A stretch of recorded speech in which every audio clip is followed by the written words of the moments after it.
ಈಗ ನೋಡ್ರಿ, ಕಳೆದ 3 ವರ್ಷದಿಂದ ಕಾಂಗ್ರೆಸ್ ಸರ್ಕಾರ ಸಿದ್ದರಾಮಯ್ಯ ಸಾಹೇಬರು ಮುಖ್ಯಮಂತ್ರಿಯಾಗಿ 3 ವರ್ಷದಿಂದ ಕರ್ನಾಟಕ ರಾಜ್ಯದೊಳಗೆ ಒಳ್ಳೆ ಆಡಳಿತ ಮಾಡತ್ತಾರೆ ರೀ. ಪಂಚ ಯೋಜನೆಗಳನ್ನು ಜಾರಿ ಮಾಡೋದ್ರಿಂದ ಸಾಕಷ್ಟು ಮಧ್ಯಮ ವರ್ಗ ಮತ್ತು ಬಡವರಿಗೆ ಸಾಕಷ್ಟು ಉಪಯೋಗ ಆಗೈತೆ ರೀ. ಎಲ್ಲ ಜನರ ಸಬಲರಾಗಿದ್ದಾರೆ. ಹೆಣ್ಮಕ್ಳು ನಾನು ಪುಸ್ತಕದಾಗ, ಕಾಗದದಾಗ, ಕಾನೂನ್ದಾಗ ಸಬಲ್ ಮಾಡೋದು ಬೇರೆ, ಇದು ಪ್ರಾಕ್ಟಿಕಲಿ ಸಬಲರಾಗಿದ್ದಾರೆ. ಪ್ರತಿಯೊಬ್ಬರು ಹೆಣ್ಮಕ್ಳಿಗೆ ಗೃಹಲಕ್ಷ್ಮಿ ಕೊಡೋದ್ರಿಂದ ಅಥವಾ ಬಡ ಜನರಿಗೆ ಗೃಹ ಜ್ಯೋತಿ ಕೊಡೋದ್ರಿಂದ, ಹೆಣ್ಮಕ್ಳಿಗೆ ಉಚಿತ ಬಸ್ ಪಾಸು ಮತ್ತು ಯುವ ನಿಧಿ, ಹಿಂಗೆ ಸಾಕಷ್ಟು ಒಂದು 5 ಪಂಚ ಯೋಜನೆಗಳು ಮಾಡಿ ಜನರಿಗೆ ಭಾಳ ಅನುಕೂಲ ಮಾಡಿದ್ದಾರೆ ಸಿದ್ದರಾಮಯ್ಯ ಸಾಹೇಬ್ರು. ಅದಕ್ಕೆ ಸಿದ್ದರಾಮಯ್ಯ ಸಾಹೇಬರಿಗೆ ಅಭಿನಂದನೆ ಹೇಳಲಿಕ್ಕೆ ಇಷ್ಟಪಡ್ತೀವಿ. ಆ ನಂತರ ಈಗ ಡಿ ಕೆ ಶಿವಕುಮಾರ್ ಸಾಹೇಬರಿಗೆ ಕರ್ನಾಟಕದ ಮುಖ್ಯಮಂತ್ರಿ ಆಗಿದ್ದಾರೆ, ಅವ್ರಿಗೆ ಸ್ವಾಗತ ಮಾಡ್ತೀವಿ ರೀ. ಯಾಕಂದ್ರೆ ಒಳ್ಳೆ ಸ್ಪಿರಿಟ್ ಐತೆ ಅವರಲ್ಲಿ, ಮಾಡ್ತಾರೆ. ಯಾಕಂದ್ರೆ ಭಾಳ ನಿಷ್ಠಾವಂತ ವ್ಯಕ್ತಿ. ಎಂತೆಂಥ ಗಂಡಾಂತರ ಬಂದರೂ ಸುದ್ದ ಕಾಂಗ್ರೆಸ್ ಪಕ್ಷ ಬಿಟ್ಟು ತೊಲಗಲಿಲ್ಲ. ಎಷ್ಟೋ ಜನ ತಮಗೆ ತೊಂದರೆ ಬರ್ತದ್ರೆ ಸ್ವಾರ್ಥಕ್ಕಾಗಿ ಯಾವ ಪಕ್ಷ ಓಡಿ ಹೋಗಿದ್ದಾರೆ. ಆದ್ರೆ ನಮ್ಮ ಡಿ ಕೆ ಶಿವಕುಮಾರ್ ಸಾಹೇಬ್ರನ್ನ ಕರ್ನಾಟಕ ರಾಜ್ಯದೊಳಗೆ ಮೆಚ್ಚಬೇಕು. ಹುಲಿ ಅಂತೀವ್ರು ನಾವು ಡಿ ಕೆ ಶಿವಕುಮಾರ್. ಎಂಥ ಸಂಕಷ್ಟ ಬಂದು ಸುದ್ದ ಕಾಂಗ್ರೆಸ್ ಪಕ್ಷ ಬಿಡಲಿಲ್ಲ. ಅದರ ಪ್ರಕಾರ ಈಗ ನಮ್ಮ ಮುಂದೆ ಸುದ್ದ ಅವ್ರ ಬಗ್ಗೆ ನಮ್ಗೆ ಭಾಳ ಅಭಿಮಾನ ಐತಿ ಮತ್ತು ವಿಶ್ವಾಸನೇ ಐತಿ. ನಮ್ಮ ಕನ್ನಡದ ಜನತೆ ಕೈ ಅವ್ರು ಬಿಡಲ್ಲ ಅಂತೇಳಿ ನಮ್ಗೆ ಭಾಳ ಅಭಿಮಾನ ಐತಿ. ಈಗ ಸಾಕಷ್ಟು ಏನೈತಿ ಆಶ್ವಾಸನೆಗಳು ಕೆಲವು ಉಳಿದಿದ್ದಾವೆ. ಈಗ ಉದಾಹರಣೆಗೆ ಕರ್ನಾಟಕ ರಾಜ್ಯ ಅತಿ ದೊಡ್ಡ ಜಿಲ್ಲೆ ಬೆಳಗಾವಿ ಜಿಲ್ಲೆ 50 ಲಕ್ಷ ಜನಸಂಖ್ಯೆ ಐತಿ. ಮತ್ತು ಮಂಡ್ಯ, ಮೈಸೂರು, ಆ ಕಡೆ ಹಾವೇರಿ ಇವೆಲ್ಲ ನೋಡೋಕೆ ಹೋತಂದ್ರೆ ವಿಜಯನಗರ 10 ಲಕ್ಷ ಜನಸಂಖ್ಯೆ ಐತಿ.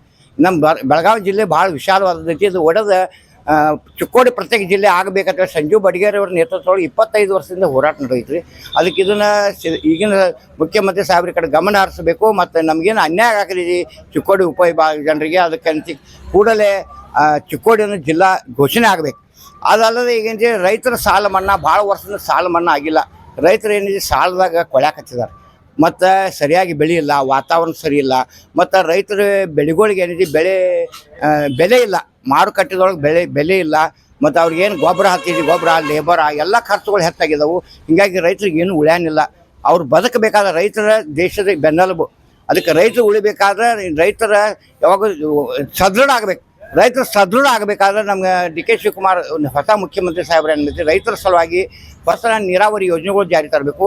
ಮತ್ತು ಒಂದು ಸಲ ಸಾಲ ಮನ್ನಾ ಮಾಡಿರಿ. ಸಾಲ ಮನ್ನಾ ಮಾಡ್ತಾನೆ ಮತ್ತು ರೈತ ಫ್ರೆಶ್ ಆಗ್ತಾನೆ, ಮತ್ತು ಓಡಾಕೆ ಶುರು ಮಾಡ್ತಾನೆ. ಅದಕ್ಕೆ ದಯಮಾಡಿ ಡಿ ಕೆ ಶಿವಕುಮಾರ್ ಸಾಹೇಬ್ರನ್ನ ವಿನಂತಿ ಮಾಡ್ಕೊತೀವಿ, ಆದಷ್ಟು ಬೇಗನೆ ಏನೈತಿ ರೈತರ ಸಾಲ ಮನ್ನಾ ಮಾಡಬೇಕು.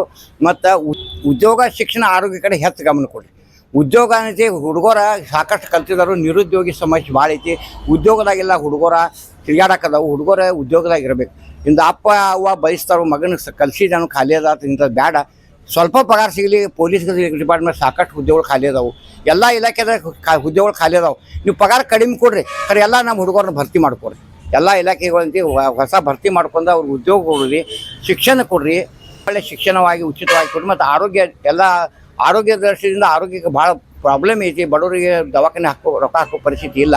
ಎಲ್ಲ ನಮ್ಮ ಸರ್ಕಾರಿ ಆಸ್ಪತ್ರೆಗಳೈತಿ. ದಿಲ್ಲಿ ಮಾದರಿ ಮತ್ತು ನಮ್ಮ ಪಂಜಾಬ್ ಮಾದರಿ ಒಳಗೆ ಹೈಟೆಕ್ ಹಾಸ್ಪಿಟಲ್ಗಳನ್ನ ಮಾಡಿರಿ. ನೀವು ಮಾಡ್ತೀರಿ, ಕನ್ನಡ ಸಲುವಾಗಿ ನೀವು ಮಾಡ್ತೀರಿ ಅಂತ ನಮ್ಗೆ ವಿಶ್ವಾಸ ಐತಿ. ಅದಕ್ಕೆ ದಯಮಾಡಿ ಇದೆಲ್ಲ ಕಾರ್ಯಗಳು ಮಾಡಿರಿ. ಮತ್ತು ಡಿ ಕೆ ಶಿವಕುಮಾರ್ ಅಂತ ನಮ್ಮ ಚಿಕ್ಕೋಡಿ ಉಪಭಾಗದ ಎಲ್ಲ ಜನತೆಯ ಪರವಾಗಿ ಅವರಿಗೆ ಅಭಿನಂದನೆಗಳು ಹೇಳಲಿಕ್ಕೆ ಇಷ್ಟಪಡ್ತೀನಿ.